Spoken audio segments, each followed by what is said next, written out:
Now your life smells like your morals. Some men get a golden anniversary. I get a golden shower of lawyers and betrayal. My name is Drew Walker, and 3 hours ago I thought I had a marriage.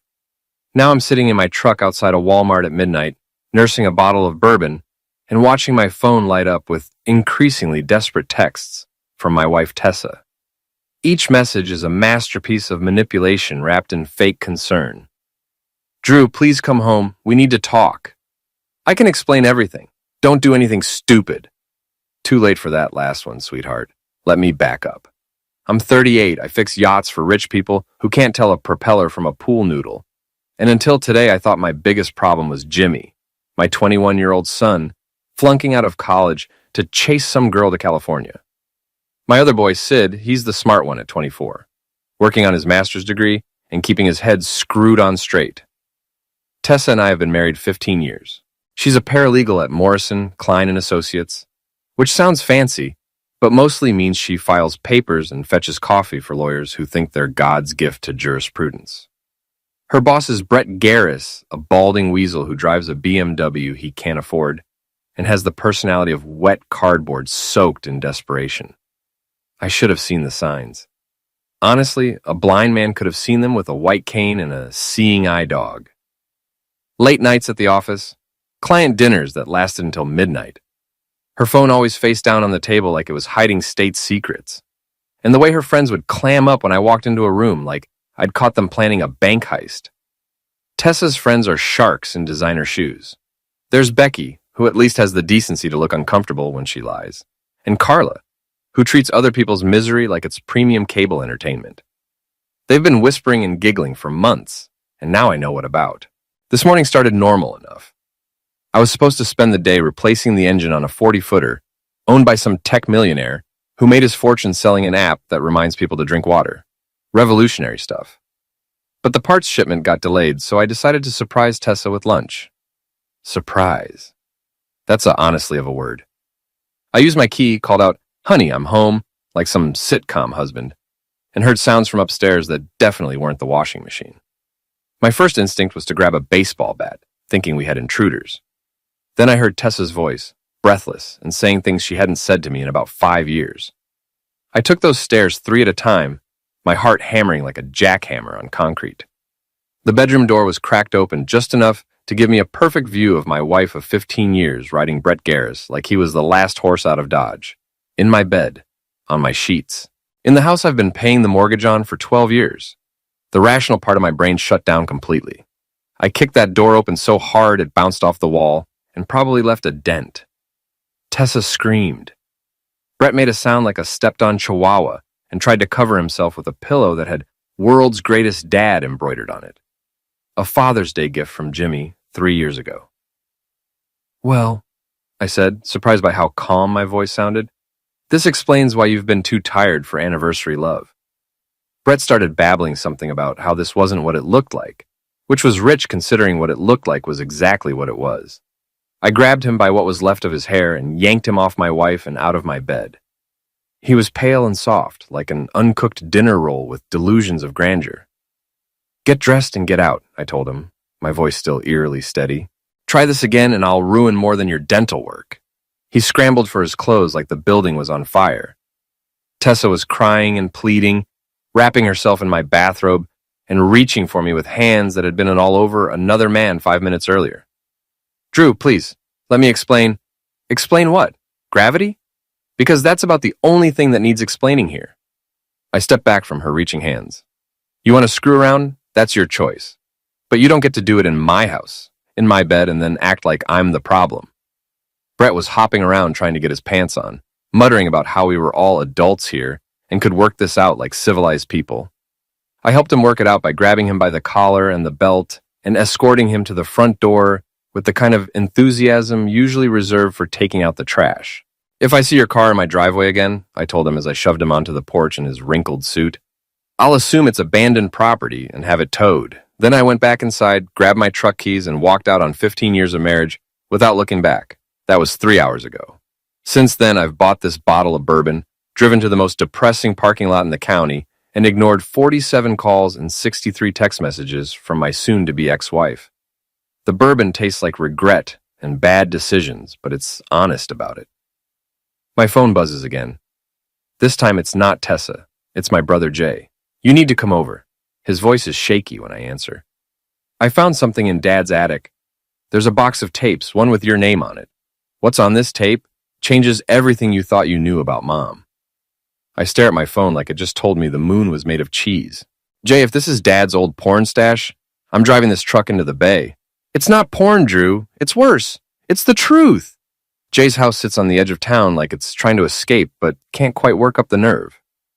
It's a small ranch-style place with a yard that's more weeds than grass and a porch that sags like it's tired of holding up the roof. But it's paid for, which is more than I can say about my house right now. I pull into his driveway at 2:30 in the morning, the bourbon still warm in my stomach and my head buzzing with the kind of clarity that only comes from having your entire life implode in the span of one afternoon.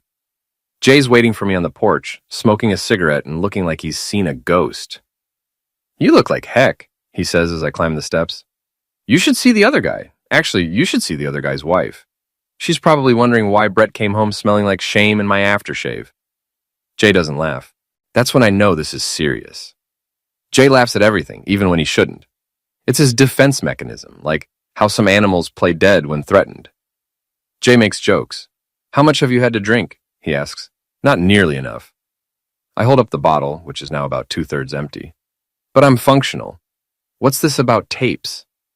He leads me inside through a living room that looks like a tornado hit a thrift store, and into the kitchen where he's got a laptop set up on the table next to a cardboard box that's seen better decades. The box is labeled Drew, open when I'm dead, in our father's handwriting. Dad's been gone 2 years, I point out. Why are you just finding this now? Because I finally got around to cleaning out his attic. Found this box behind some Christmas decorations from 1987. Jay opens the laptop and shows me a screen paused on what looks like a home video. There are 12 tapes in here, Drew. Most of them are labeled with dates from before we were born, but this one... He points to a cassette tape sitting next to the laptop. This one just says, For Drew, the truth about your mother. I sit down hard in one of Jay's kitchen chairs, which creaks like it's about to give up on life entirely. Our mother died when I was 8, car accident. What truth is there to tell? That's what I thought too, until I watched this. He hits play. The video is grainy and has that washed-out quality of old home movies. It shows our father, maybe 25 years old, sitting in what I recognize as the living room of our childhood home. He looks nervous, keeps running his hands through his hair the way I do when I'm stressed. If you're watching this, Drew, then I'm dead and Jay found the box like I asked him to. Dad's voice sounds strange, younger but also sadder than I remember. And you probably hate me for keeping this from you, but I need you to understand why I did it. The camera shakes a little, like whoever's holding it is nervous too. The woman you knew as your mother, Margaret Walker, wasn't your biological mother. She was my first wife, and she loved you like you were her own blood, but you weren't. Your real mother was Margaret's sister, Linda. I feel like someone just punched me in the chest with a frozen fish. Dad continues, Linda was 17 when she had you, unmarried, scared, and our parents threatened to disown her if she didn't give you up. Margaret and I had been trying to have kids for 3 years with no luck, so we offered to adopt you and raise you as our own. Linda agreed, but only if we promised never to tell you the truth. The camera pans slightly, and I can see a woman's hand holding it. The woman I knew as my Aunt Linda, apparently. Margaret died in that car accident when you were 8, just like you remember. But Linda's been in your life this whole time. She's the aunt who never missed a birthday, never forgot Christmas, always seemed to know exactly what you needed to hear when you were struggling. My head is spinning, and it's not just the bourbon. I'm thinking about all those times Aunt Linda would show up at just the right moment. When I graduated high school and Dad was working double shifts and couldn't make it, she was there. When Tessa and I got married, she helped pay for the reception. When the boys were born, she was in the delivery room with us. Jay is your half-brother, Dad's voice continues. Margaret got pregnant with him 2 years after the accident. I thought about telling you both the truth when you turned 18, then when you got married, then when you had kids of your own.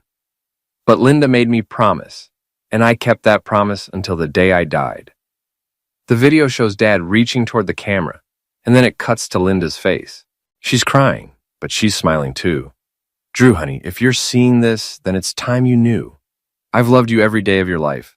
From the moment you were born, I know I gave up the right to call myself your mother, but you've always been my son. And I'm so proud of the man you became. The video ends. I sit there in Jay's kitchen, staring at a blank laptop screen, feeling like everything I thought I knew about my life just got fed through a wood chipper. So, I say finally, my wife's been screwing her boss, my mother isn't my mother, my aunt is my mother, and my brother is my half-brother. Did I miss anything? Well, Jay says, lighting another cigarette, there are 11 more tapes. I reach for the bourbon bottle. This is going to be a long night. But as I sit there, letting this new reality settle in like sediment in still water, something else is settling too. A cold, hard anger that has nothing to do with family secrets and everything to do with the fact that everyone in my life seems to think lying to me is acceptable. First Tessa, now this. I'm starting to see a pattern, and I don't like it. Jay, I say, I think it's time I stop being the guy everyone thinks they can lie to. What do you mean? I stand up, steadier than I have any right to be. I mean, Tessa and her boyfriend think they can humiliate me and walk away clean. They're wrong, dead wrong. Drew, what are you going to do? I look at my little brother, my half-brother, and smile for the first time in hours. It's not a nice smile. I'm going to remind them that just because I'm the nice guy doesn't mean I'm the weak guy. And I'm going to do it in a way they'll never forget. The next morning hits me like a sledgehammer made of regret and bourbon. I wake up on Jay's couch with a headache that feels like someone's using my skull for drum practice and a mouth that tastes like I've been gargling with motor oil. But underneath the hangover, there's something else. A cold, clear purpose that cuts through the pain like a knife through butter. I'm going to destroy them. Both of them. Methodically, completely, and legally. First things first, I need information. In my line of work, you learn that the best way to fix something is to understand exactly how it's broken. Tessa and Brett broke my marriage, but they also left a trail of evidence that would make a forensics expert weep with joy. I start with the basics. I swing by my marina office, where my business partner Bob is already working on the tech millionaire's yacht. Bob's been my friend since high school, built like a linebacker but with the gentle soul of a kindergarten teacher. He takes one look at me and whistles. You look like you got hit by a truck carrying a load of bad news, he says.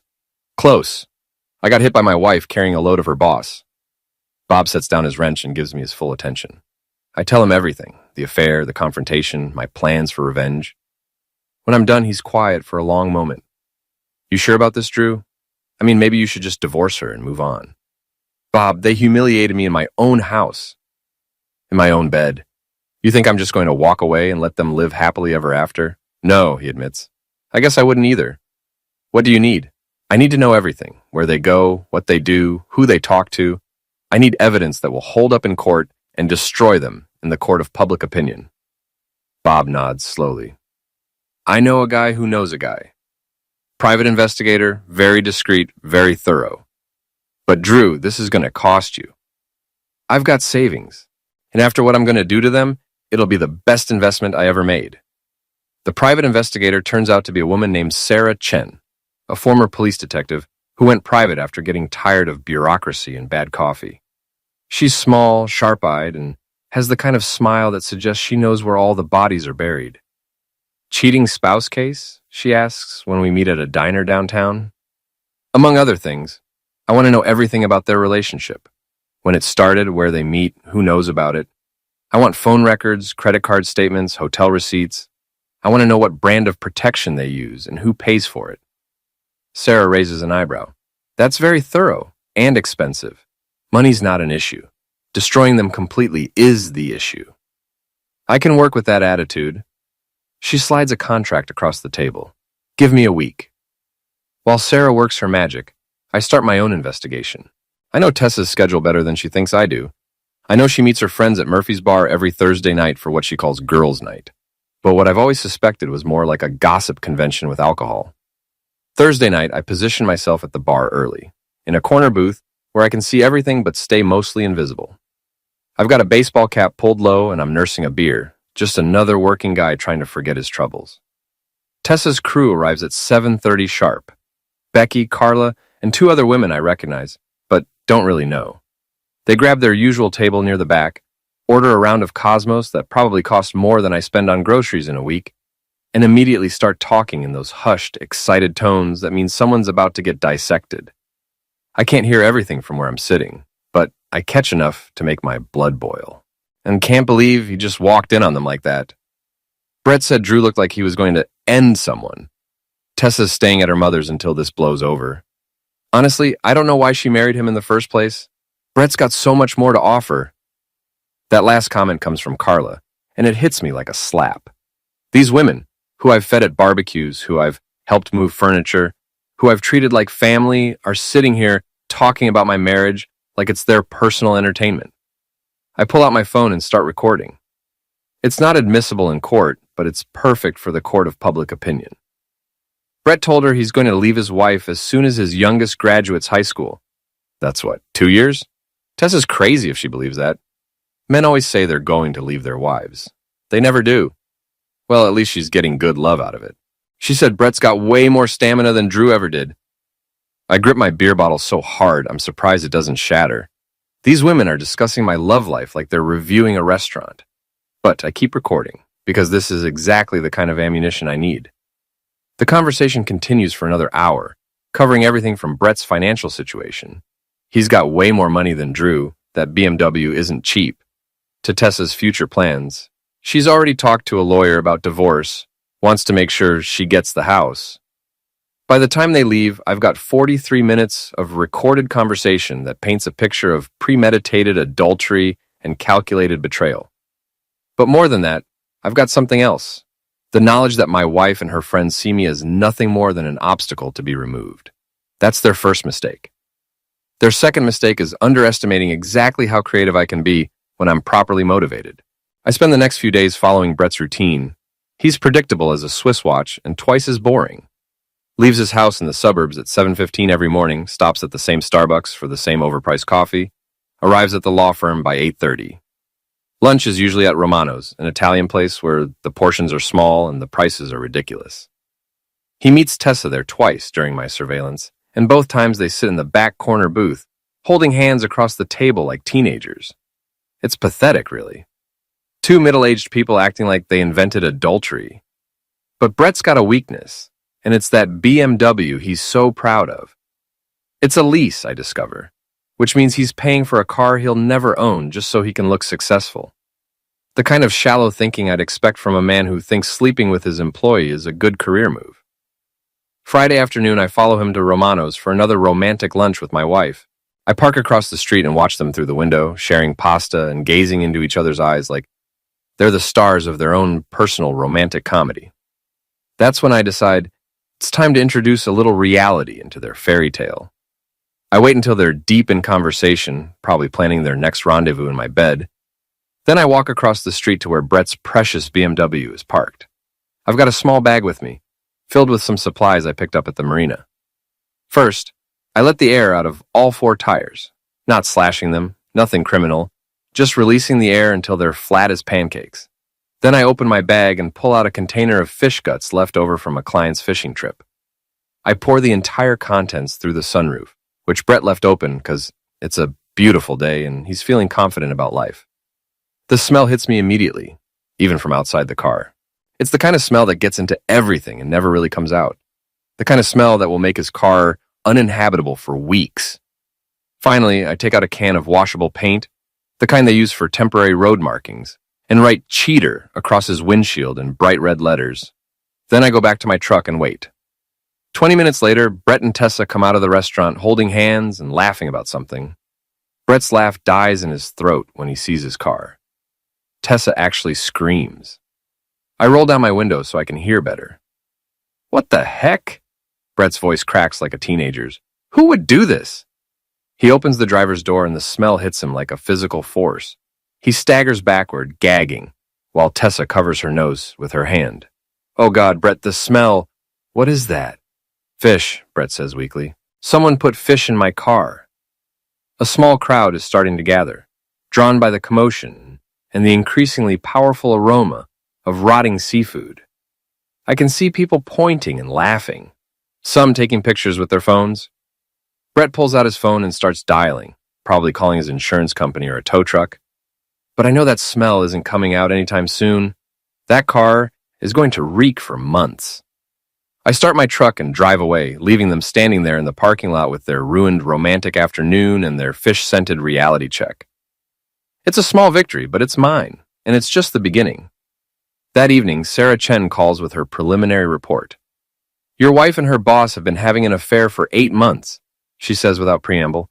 They meet at the Riverside Hotel every Tuesday and Thursday afternoon. He pays for the room with a company credit card, which means his law firm is technically funding his adultery. I've got photos, receipts, and phone records that show over 300 calls and text messages between them in the last 2 months alone. What about his wife? Does she know? Not yet, but she's about to. I'm sending you everything tomorrow morning. What you do with it is up to you. I hang up the phone and smile. It's the same smile I had in Jay's kitchen, cold and sharp as a blade. Brett and Tessa want to play games with my life? Fine, but they're about to learn that I play for keeps. Monday morning arrives gray and drizzling, which seems appropriate for what I have planned. I've spent the weekend reviewing Sarah Chen's report, and it's even better than I hoped. Photos of Brett and Tessa entering and leaving the Riverside Hotel. Credit card receipts, showing Brett paying for everything from hotel rooms to expensive dinners to jewelry that I know perfectly well my wife never showed me. Phone records that read like a romance novel written by people with the emotional maturity of teenagers. But the crown jewel is a series of text messages that Sarah somehow managed to obtain. I don't ask how, plausible deniability and all that, but they paint a picture of two people who think they're cleverer than everyone around them. Brett to Tessa. Can't wait to get you alone again. Drew suspect anything? Tessa to Brett. He's clueless as always. Too busy with his boats to notice what's happening in his own house. Brett to Tessa. After my divorce is final, we can stop sneaking around. You deserve so much better than him. Tessa to Brett. I know, sometimes I wonder what I ever saw in him. You're everything he's not. Successful, sophisticated, passionate. Reading those messages feels like being stabbed with a rusty knife, but it also crystallizes something inside me. This isn't just about love or even love. This is about two people who think I'm beneath them, who see me as nothing more than an inconvenience to be managed until they can dispose of me entirely. They're wrong about that. Dead wrong. I decide to start with Brett's workplace. Morrison Klein & Associates occupies the top 3 floors of a downtown office building that tries very hard to look impressive, but mostly just looks expensive. I've been here before, for office Christmas parties and the occasional lunch with Tessa, so I know the layout. I also know that Monday morning is when the senior partners have their weekly meeting, which means Brett will be trying to look important and professional while his car still smells like a fish market in August. I walk into the reception area at 9:30 wearing my best suit and carrying a manila envelope that contains copies of everything Sarah gave me. The receptionist, a young woman named Ashley, who's always been friendly to me, looks surprised to see me. Drew, hi, are you here to see Tessa? She's been out sick the last few days. Actually, I'm here to see Brett. Is he available? Let me check. She picks up the phone, but I hold up a hand to stop her. You know what? Don't bother. I'll just surprise him. I walk past her desk before she can protest, heading for the elevator. I know Brett's office is on the 3rd floor, corner office with windows that overlook the harbor. The kind of office that's supposed to impress clients and make them think they're dealing with someone important. The elevator ride gives me 30 seconds to center myself. I'm not here to lose my temper or make a scene. I'm here to deliver information and watch a man's world crumble in real time. Brett's office door is open and I can see him sitting behind his desk, talking on the phone. He looks tired, stressed, and when the wind shifts, I catch just a hint of fish smell clinging to his clothes. Apparently, the odor from his car has become a personal problem. I knock on the door frame. He looks up, sees me, and his face goes through about 6 different emotions in 2 seconds. Surprise, fear, guilt, anger, and finally a kind of forced confidence that doesn't quite reach his eyes. I'll call you back, he says into the phone, then hangs up. Drew, what are you doing here? We need to talk. I step into his office and close the door behind me. About you and my wife. Brett tries to look confused, but he's a terrible actor. I don't know what you think you know, but I know everything. I drop the manila envelope on his desk. 8 months, Riverside Hotel, every Tuesday and Thursday. Company credit card for the rooms, which means your law firm has been subsidizing your adultery. 300 phone calls and text messages. Photos of you two going in and out of the hotel like you're auditioning for a soap opera. Brett's face goes white. He opens the envelope with shaking hands and starts flipping through the contents. With each page, he seems to shrink a little more. Where did you get this?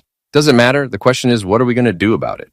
Look, Drew, I know this looks bad, but it's not what you think. Tess and I, we have a connection, something real. We didn't plan for this to happen. It just, save it. I sit down in the chair across from his desk, making myself comfortable. I'm not here for your excuses. I'm here to tell you how this is going to work. Brett closes the envelope and tries to straighten up in his chair, but he still looks like a man who's just been told he has a terminal disease. You're going to end it with my wife, today, right now, in fact. You're going to call her and tell her it's over, that you made a mistake, that you're committed to your marriage and your family. I can't do that. I love her. No, you don't. You love the idea of her. You love having something that belongs to someone else. But you don't love her, because if you did, you wouldn't have spent 8 months lying to her about leaving your wife. Brett flinches like I slapped him. That's not, the timing has to be right. The timing will never be right, Brett. You're never leaving your wife, and deep down you know it. You're having a midlife crisis and using my wife as a prop to make yourself feel young and important again. I lean forward in my chair. But here's what's really going to happen. You're going to end it with Tessa, and you're going to do it in a way that makes her hate you. Because if you don't, I'm going to take everything in that envelope to your wife, your partners, and the State Bar Association. You can't prove anything illegal happened. I don't need to prove anything illegal. I just need to prove you're a cheating scumbag who uses company resources to fund his affairs. How do you think that's going to play with your partners, with your clients, with your wife? Brett stares at me for a long moment, and I can see him running calculations in his head. Finally, his shoulders slump in defeat. What do you want me to tell her? Tell her you realized you were making a mistake. Tell her you love your wife and can't leave your children. Tell her she was just a distraction, a way to feel better about getting older. Make it hurt, Brett. Make it hurt so bad she never wants to see you again. And if I do this, you'll keep quiet about all the... I stand up and straighten my jacket. I'll keep quiet about it until my divorce is final and I get everything I'm entitled to. After that, what happens to you depends entirely on how cooperative you are. I'm almost to the door when Brett calls after me. Drew, wait, what about the fish? In my car. I turn back and smile. What fish? I don't know anything about any fish. The look on his face is worth every dollar I paid Sarah Chen. My next stop is Tessa's mother's house, where my wife has been hiding out since our confrontation. Margaret Hoffman lives in a tidy little ranch house in the suburbs, the kind of place where the lawn is always perfectly manicured and the neighbors know each other's business better than their own. Tessa's car's in the driveway, so I know she's here. I ring the doorbell and wait, listening to the sound of hurried footsteps and hushed voices from inside. Margaret opens the door and her expression immediately shifts from polite curiosity to cold disapproval. She's never liked me much, always thought her daughter married beneath her station. Now she looks at me like I'm something unpleasant she found on the bottom of her shoe. Drew, what do you want? I want to talk to my wife. She doesn't want to see you. After what you did to poor Brett. What I did to Brett? That's rich. What about what Brett did to me? What about what your daughter did to our marriage? That's between you and Tessa. But terrorizing an innocent man... Innocent? I laugh. And it's not a pleasant sound. Lady, your daughter has been screwing her boss for 8 months. In my house. In my bed. With my children down the hall. If Brett's innocent, then I'm the Pope.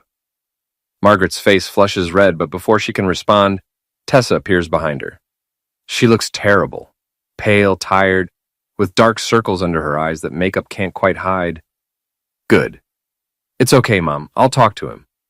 She steps out onto the porch and closes the door behind her. For a moment, we just look at each other. Two people who used to love each other and now can barely stand to be in the same space. Brett called me, she says finally.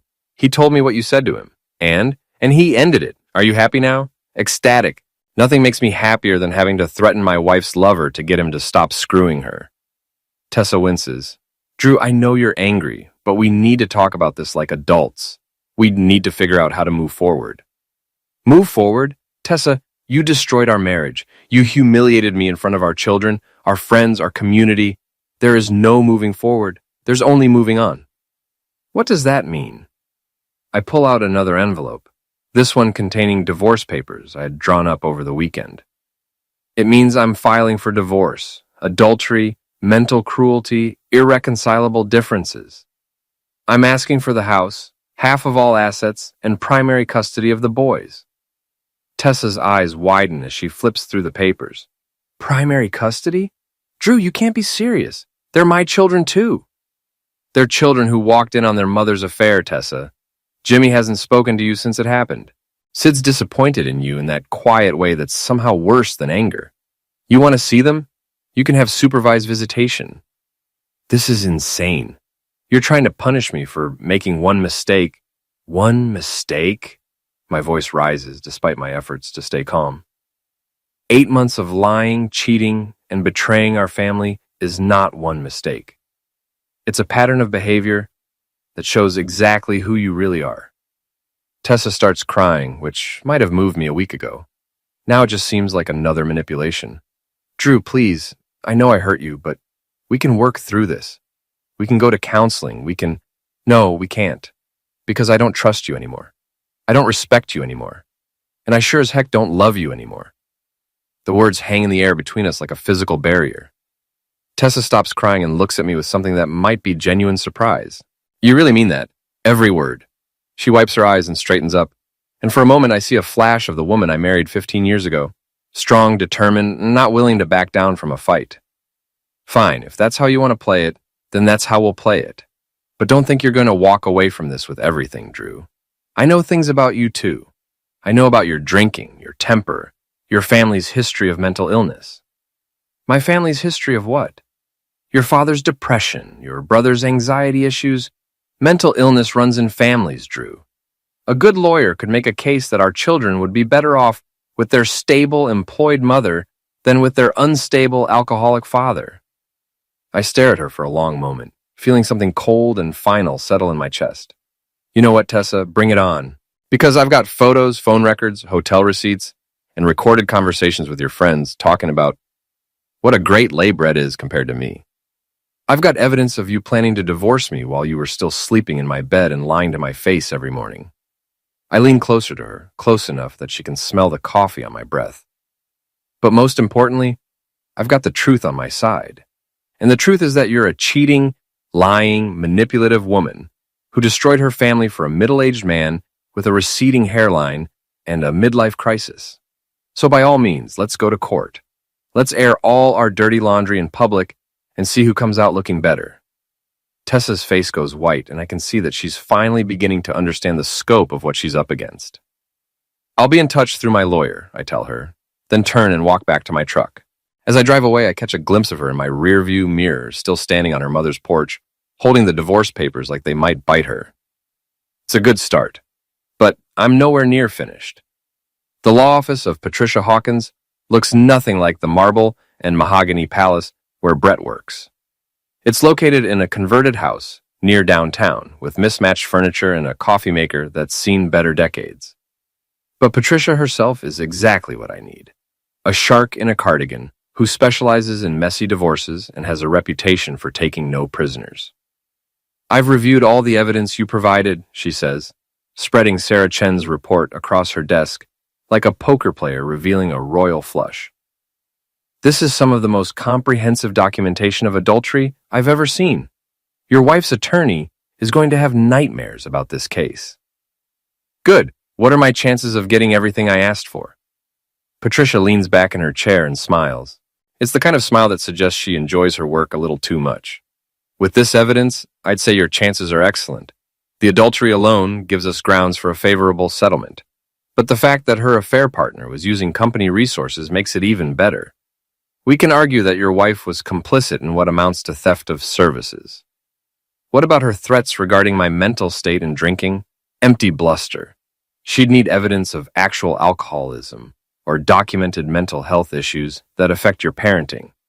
Having a drink after catching your wife in bed with another man isn't grounds for losing custody. If anything, it shows remarkable restraint that you didn't burn the house down. Over the next 2 weeks, the legal machinery grinds into motion with the efficiency of a well-oiled steamroller.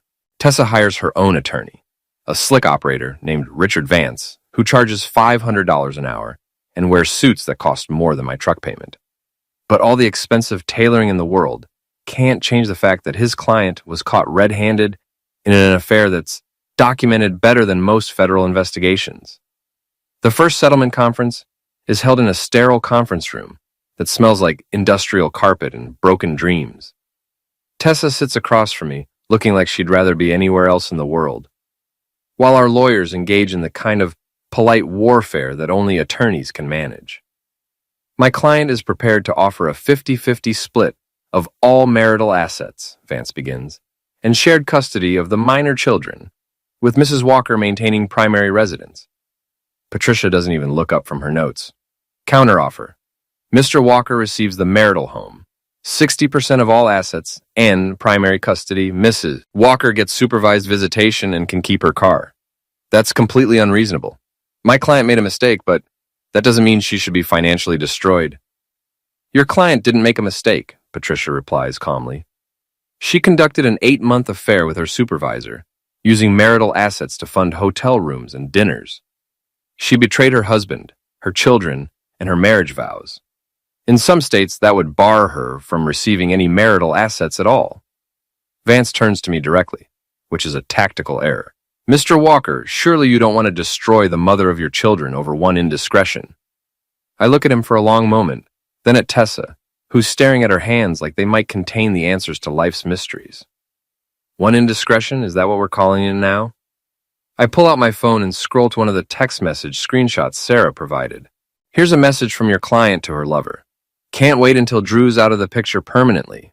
Then we can have everything we want. Does that sound like one indiscretion to you? Tessa's head snaps up. I never said that. It's right here in black and white, Tessa. Date, time, your phone number. Vance holds up a hand. We'll need to authenticate any alleged electronic communications before... Oh, they're authentic, Patricia interrupts. We've had them verified by a digital forensics expert. Every text, every call, every email. Your client wasn't just cheating, counselor. She was planning. The conference ends with no agreement, which is exactly what I expected. But I can see in Tessa's eyes that she's beginning to understand the depth of the hole she's dug for herself. Meanwhile, the court of public opinion is delivering its own verdict. Word of the affair has spread through our social circle like wildfire, and the reaction is swift and brutal. Tessa's friends, the same women who were gossiping about our marriage at Murphy's Bar, are now distancing themselves from her like she has a contagious disease. I discover this when I run into Becky at the grocery store. She sees me coming down the cereal aisle and actually tries to hide behind a display of breakfast bars. Hello, Becky. She turns around with the kind of forced smile people use when they're caught doing something embarrassing. Oh, hi, Drew. How are you holding up? I'm doing fine. How's Tessa? Becky's smile falters. I haven't really talked to her much lately. Things have been so busy with work and the kids. Really? I thought you two were close friends. We are. We were. She takes a deep breath and looks around to make sure no one's listening. Look, Drew, I'm sorry about what happened. I had no idea it had been going on for so long. But you knew it was going on. It's not a question, and Becky's face confirms it. I suspected, but I didn't know for sure, and it wasn't my place to say anything. Wasn't your place to tell me my wife was cheating on me? I hoped she'd come to her senses and end it before anyone got hurt. I nod slowly. Well, someone did get hurt, Becky. Someone got hurt very badly. But it wasn't Tessa, was it? Becky looks like she wants to disappear into the breakfast bars. Drew, I'm really sorry. If I could go back and handle things differently, you can't. But you can do something now. What? You can testify in my divorce proceedings about what you knew and when you knew it. You can help me prove that this affair was common knowledge among my wife's friends while I was being lied to every single day. Becky's face goes pale. I can't do that. That would be betraying Tessa's confidence. Tessa betrayed my marriage. You helped her by staying silent. The least you can do is tell the truth now. I push my cart past her and continue shopping, leaving her standing there among the breakfast bars with a look of absolute horror on her face. But Becky isn't the only one having second thoughts about their loyalty to Tessa. Over the next few days, I received calls from 3 other women in their social circle, all expressing sympathy for my situation and offering to help in any way they can. Translation: they wanted to distance themselves from the scandal before it damages their own reputations. The most interesting call comes from Carla, the woman who seemed to enjoy the gossip most at Murphy's bar. She asks to meet me for coffee, and when I agree, she arrives with the nervous energy of someone who has something important to say. "I need to tell you something about Tessa and Brett," she begins without preamble. "Something I probably should have told you months ago." "I'm listening." "The affair started last Christmas at the office party. I saw them together in Brett's office, and it was obvious what was happening. But Tessa made me promise not to say anything." "Why are you telling me now?" Carla looks uncomfortable. "Because she's trying to blame everyone but herself. She's telling people that Brett seduced her, that she was vulnerable after your father died, that it was all his idea. But that's not true, Drew. She pursued him just as much as he pursued her." She pulls out her phone and shows me a screenshot of a text conversation. "This is from January, right after the affair started. Look what she wrote to me." The message reads, "Finally hooked up with Brett last night. God, Drew's going to be so easy to get rid of now that I have a backup plan." I stare at the screen, feeling that familiar cold anger settle in my chest. She said I'd be easy to get rid of. There's more. Carla scrolls through more messages. "She was planning to divorce you anyway, Drew. The affair with Brett was just supposed to make the transition easier. She thought she'd have him to fall back on financially.